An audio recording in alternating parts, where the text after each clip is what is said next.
Hi guys, Dr. Heather Brown. This was a request and it's dealing with difficult people. So let's start from the different side.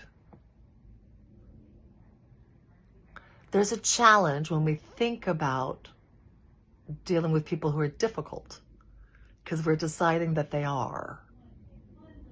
And that puts us in a place where right off the bat, we're going to be looking for challenges and we're going to be looking at struggle and we're going to be looking at different mental processes. When we have a challenge with someone, it's healthier for us and more empowering if we recognize that we are the one who's having the difficulty. Because that person, I guess, is okay being how they are. And since it's up to us to choose how we deal with people, regardless of how they are, then it's going to be important that you really embrace taking care of yourself in that process. Now, you can make requests. It's a good thing to do. You can make suggestions that would help you. It's a good thing to do. You can set some limits and boundaries, which is a very good thing to do.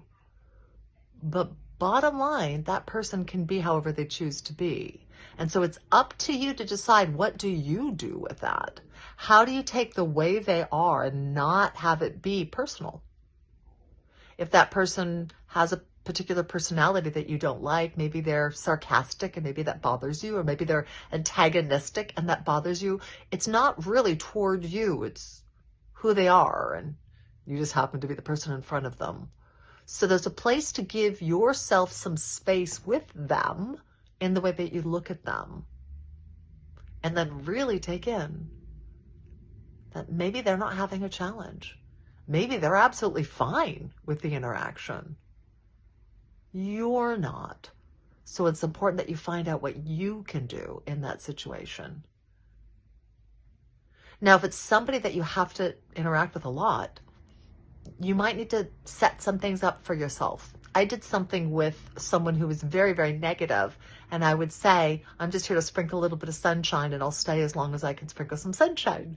And as soon as I couldn't, I'd say, I failed, so I'm going to pop out. And then that way I didn't need to listen to the negativity or the complaining.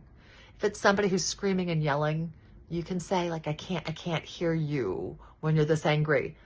I'm going to take a break. Let's calm down because I want to come back and hear you when you can share this differently. There's things that you can do to interact with someone and try to change it up so it works better for you. You got to make it work for you. That's always the key. I hope that's helpful. Please let me know. Blessings.